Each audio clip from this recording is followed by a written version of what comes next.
Friend, स्वागत है आप लोगों का हमारे चैनल यूजीसी नेट अकेडमी साहित्य 369 में।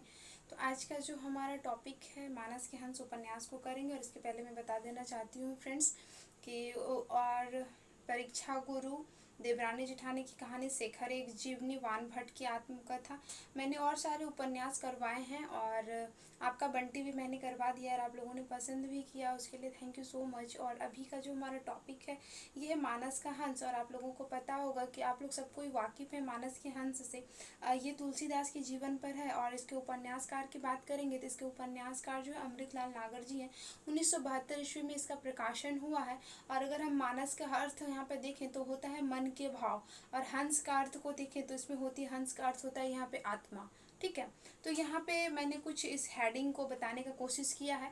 और इसके साथ साथ अब यहाँ इसके हम प्रमुख पात्र की बात करेंगे तो प्रमुख पात्र में जो आ जाते हैं फ्रेंड्स, तुलसीदास आ जाते हैं, हुलसी आ जाते हैं, उसकी माँ आ जाती है, और फिर आत्माराम आ जाते हैं, पार्वती आ जाती है, फिर मोहिनी जो कि एक एक हम बोल सकते हैं कि एक औरत रहती है जिससे क्या इन ये तुलसीदास जी का प्रेम प्रसंग चलता है थोड़े दिनों के लिए।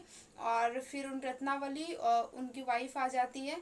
और फिर दीन बंधु जो रत्नावली के पापा रहते हैं उनका नाम है दीन बंधु, टोडरमल, कुछ इनके और नरहरि दास, शेष सनातन जी जो हैं इनके दीक्षा के गुरु। और नरहरि दास की बात करेंगे तो नरहरि दास जो यहाँ आ जाते हैं अभिभावक के रूप में आ जाते हैं, जो कि इनके माता पिता के डेथ के बाद, इनकी मतलब जो दासी रहती है उनके भी डेथ के बाद जो उनको संभालते हैं, जो उनको पढ़ाते लिखाते हैं, शास्त्र ज्ञान देते हैं, तो वो नरहरि जी आ जाते हैं। तो मैंने यहाँ पे कुछ प्रमुख पात्र को लेने का कोशिश किया है फ्रेंड्स। मैं यहाँ बताना चाहूँगी कि अभी जो हमारा एग्जाम्स हो रहे हैं उसमें विषय से आधारित तो क्वेश्चंस आते ही हैं, इसके साथ साथ कथन को भी पूछ लिए जाते हैं। तो कथन वाला हम कैसे करेंगे, एक थोड़ा सा हम लोगों के लिए इम्पॉर्टेंट बात आ जाता है। तो फ्रेंड्स मैं आप लोगों को, और यूट्यूब पे ज़्यादा कुछ कथन वाला वीडियो मिलता नहीं है, तो मेरे पास तो सब मतलब बोल सकते हैं कि सारे उपन्यास के कथन है। मैं बहुत जल्द मतलब कि 2-3 मिनट का वीडियो सिर्फ कथन को दिखाने का कोशिश करूँगी उसमें। और आप लोग थोड़े दिनों के मतलब मैं सारा कुछ अपडेट कर दूँगी उसमें, अपलोड कर दूँगी। और अगर आप लोगों को अगर वो कथन चाहिए तो आप लोग सर्च भी कर सकते हैं कि मतलब उपन्यास का नाम दे दीजिएगा और उसमें से एग्ज़ाम्स 2022 ऐसे करके दे दीजिएगा, तो वहाँ पे आपको मिल जाएंगे। ठीक है, तो ये मैंने कुछ पात्र को बताने का कोशिश किया। अब इसके प्रमुख विषय को लेंगे फ्रेंड्स। तो प्रमुख विषय में यहाँ पे आ जाते हैं कि तुलसीदास के जीवन पर है। ये तो है, यहाँ से क्वेश्चन बन जाता है कि अमृतलाल नागर ने तुलसीदास को क्या कहा है, तो मानस का हंस कहा है। ठीक है, तो यहाँ से भी ये हो जाता है। इसके साथ साथ तुलसीदास के जीवन के साथ साथ इसमें उस समय की जो सामाजिक परिस्थिति जो थी हमारी, हम बोल सकते हैं उसका समन्वय दिखाया गया है। मुस्लिम साम्राज्य को लेकर किस तरह हिंदू पर अत्याचार किए जा रहे थे, असाधु संत को किस तरह मतलब परेशान किया जा रहा था, सताया जा रहा था।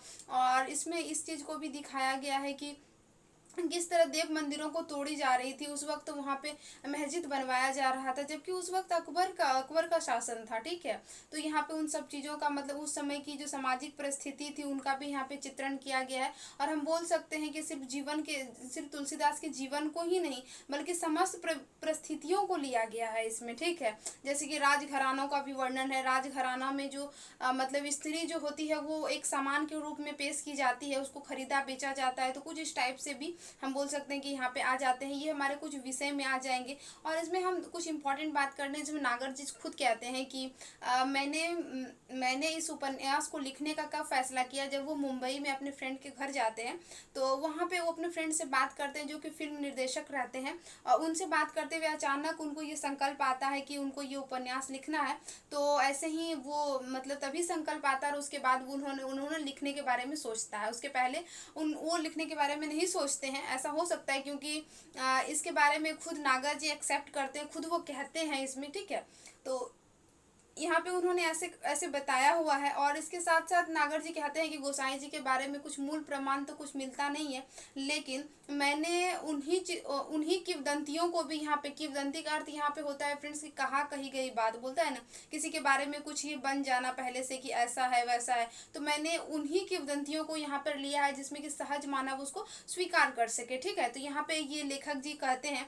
फिर वो कहते हैं कि मैंने इसको लिखने से पहले विनय पत्रिका, कविता रत्नावली, रामचरितमानस, जैसे कि बहुत सारे चीज़ों का मैंने पहले अध्ययन किया। और उसके बाद मैंने तुलसीदास जी के, हम बोल सकते हैं कि समन्वय की, उनकी जो उस परिस्थिति में द्वंदात्मक भावना थी, जैसे कि उन्होंने देखिए रामचरितमानस लिखा, तो रामचरितमानस सिर्फ राम के जीवन पर नहीं आधारित है, बल्कि उनमें समन्वय की भावना, उस समय की भी परिस्थिति है, सब कुछ है, कलिकाल का वर्णन है, सब कुछ है, ठीक है।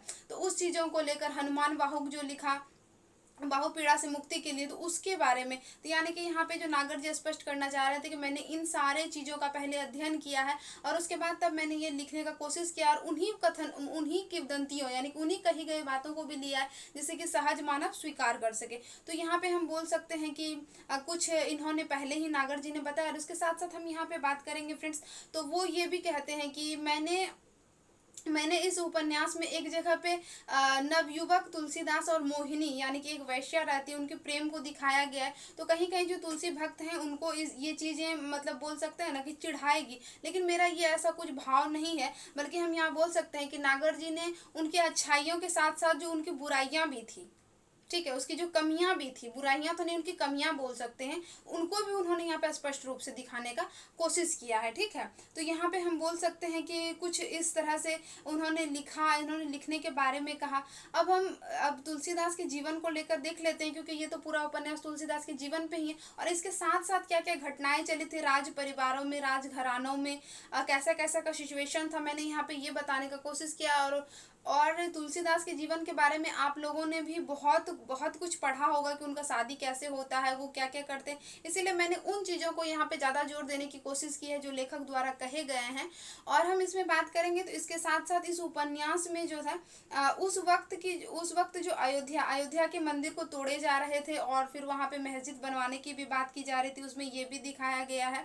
और हम बोल सकते हैं कि पारिवारिक विसंगति को भी दिखाया गया है कि बेटा पापा से मतलब नहीं मेल हो रहा है, एक दूसरे के मतलब बोलते हैं ना कि मतलब एक दूसरे के खून के प्यासे हो गए, भाई भाई में टकराहट है, कहीं कहीं अकाल का भी वर्णन है। तो यहाँ पे मतलब ये सारे कुछ हम बोल सकते हैं फ्रेंड्स कि विषय में आ जाएंगे इनकी विशेषता को लेकर, ठीक है। तो मैंने यहाँ पे प्रयास किया है कि इनके उपन्यास के सार को लेकर इनकी विशेषता को बताने का।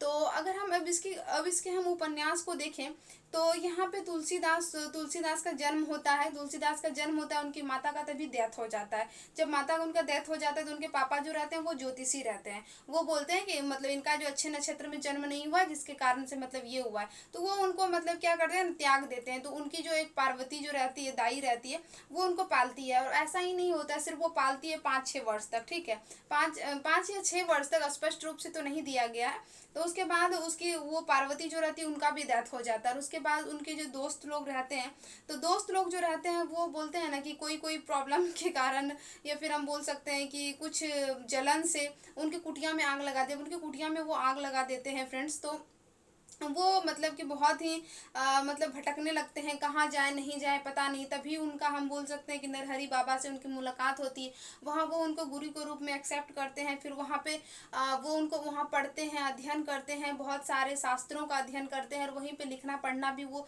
सीखते हैं, हम बोल सकते हैं। इसके साथ साथ उसका मोहिनी के साथ प्रेम प्रसंग भी चलता है जो कि असफल रहता है, मतलब नहीं पूरा होता है। समय के साथ सब कुछ चेंज होता रहता है, कोई तुलसीदास चेंज हो जाते हैं, वो भी समझने लगते हैं कि मैं ये क्या कर रहा हूँ। फिर उसके साथ साथ दीनबंधु की बेटी रत्नावली के साथ उनका विवाह भी होता है। विवाह होने के बाद उनको एक बेबी भी होता है, यानी कि एक पुत्र भी उनको होता है, ऐसा बताया गया है। और फिर उसके साथ साथ वो अपनी पत्नी से भी बहुत प्रेम करने लगते हैं। और एक बार जब उसकी पत्नी मायके को जाती है तो वो मतलब बहुत ही मतलब बोलते हैं ना कि बेचैन हो जाते हैं उनसे मिलने के लिए। तो मध्य रात्रि यानी कि आधी रात्रि में वो उनसे मिलने चले जाते हैं। तभी रत्नावली कहती है कि लाजो नहीं लागत आपको, कुछ इस टाइप से पंक्ति है, हम बोल सकते हैं। तो वो ऐसे टाइप से वो बोलती है कि मतलब कि मुझे इस पंक्ति का मतलब पूरा याद नहीं है फ्रेंड्स, इसलिए मैं नहीं बता पा रही हूँ। तो उस पंक्ति का वहाँ अर्थ होता है कि आपको मतलब कि शर्म नहीं आता है कि आपने ऐसा मतलब कि आप सिर्फ एक नॉर्मल इंसान के लिए मतलब इतना प्यार करते हैं, आप इतना मानते हैं। इससे अच्छा है कि अगर आप मतलब इतना प्रेम अगर आपने आप प्रभु श्री राम से कीजिए तो आप धन्य हो जाइएगा, आपका जीवन धन्य हो जाएगा, कुछ ऐसे टाइप से। तो फिर वो तभी समझ लेते हैं, उसी वक्त फिर वो वापस चले जाते हैं, वापस वो काशी चले जाते हैं। और उसके बाद तभी से वो बोलते हैं ना पठन पाठन आरंभ कर देते हैं। और उसके बाद उन्होंने रामचरितमानस की रचना भी करते हैं, और रामचरितमानस की रचना करते हैं और उसके साथ साथ हम बोल सकते हैं कि उनको 2 साल 7 माह 26 दिन पूरे रामचरितमानस की रचना करने में भी उनको समय लगता है। और फिर उसके साथ साथ वो बहुत सारी रचना करते हैं, जनता को बोलते हैं ना उन बुराइयों से लड़ने के लिए बताते हैं, राम बोलते हैं राम भक्ति का प्रचार प्रसार करने लगते हैं। और तभी रत्नावली को फिर एहसास होता है कि मुझे ऐसा नहीं करना चाहिए था, मुझे उनको ऐसा नहीं बोलना चाहिए था, लेकिन फिर भी वो क्या करती। फिर उसके बाद वो उनसे माफ़ी भी मांगना चाहती है, उनके पास वो जाती भी है। तो लेकिन जब वो वहाँ पहुँचती है तुलसीदास के पास, तो फिर वो उनको थोड़े दिन वो उनके साथ रहती है, फिर उसके साथ रहना चाहती है। मतलब कि जब तुलसीदास उससे अलग होकर काशी चले जाते हैं तो वहाँ रत्नावली जाती है, लेकिन वहाँ पे वो रहना चाहती है, लेकिन बोलते हैं ना कि लोक मर्यादा के कारण वो उनको वहाँ रखते नहीं हैं। फिर उसे प्रॉमिस करते हैं कि आपकी मृत्यु से पहले आपसे हम मिलेंगे। फिर वो जाते भी हैं उनसे मिलने के लिए। तो हम बोल सकते हैं कि कुछ कथा का सार ऐसे ही रहता है, रत्नावली का वहाँ डेथ भी हो जाता है। फिर उसके बाद हम बोल सकते हैं कि उपन्यास का लास्ट तो यही हो जाता है। तो कुछ इस तरह से सार निकल के आता है इनके जीवन पर। इनके जीवन के साथ साथ आप लोगों को मैंने ज़्यादा इनकी कथा को डिटेल में बताने का कोशिश नहीं किया है फ्रेंड्स, क्योंकि तुलसीदास के बारे में सब कुछ ही को पता रहता है। हम लोग बचपन से बोलते हैं ना कि 10th में भी पढ़े हैं, 12th में भी पढ़े हैं। जिनका अगर आर्ट सब्जेक्ट होगा तो उसमें भी आप लोगों ने पढ़े ही होंगे। तो फिर इसीलिए मैंने ज़्यादा इसमें एक्सप्लेन करने की कोशिश नहीं किया। मैंने उन टॉपिक पे ज़्यादा उन बातों पे ज़्यादा जोर देने की कोशिश किया है जो लेखक द्वारा बोले गए, और तुलसीदास के जीवन से जो थोड़ा हटकर थे कि राज परिवार की कैसी स्थिति थी, उस समय का क्या समन्वय की भावना थी, क्या परिस्थितियों से लोग जूझ रहे थे, उन सबको यहाँ पे मैंने बताने का प्रयास किया है। तो आई होप ये वीडियो आप लोगों के एग्ज़ाम के लिए यूजफुल रहेंगे, और आप लोग मेरे वीडियो को पसंद कर रहे हैं, इसके लिए सच में दिल से थैंक यू सो मच। तो वीडियो के साथ बने रहने के लिए बहुत बहुत धन्यवाद, और मिलते हैं किसी नेक्स्ट टॉपिक में। और वैसे भी मैं भी जो वीडियो शूट कर रही हूँ फ्रेंड्स, तो मेरे रूम का फ़ैन ऑफ है, और हम बोल सकते हैं कि गर्मी यहाँ पे बहुत ज़्यादा, यहाँ पे क्या हर जगह गर्मी है। तो मिलते हैं किसी नेक्स्ट वीडियो में। तो वीडियो के साथ बने रहने के लिए बहुत बहुत धन्यवाद।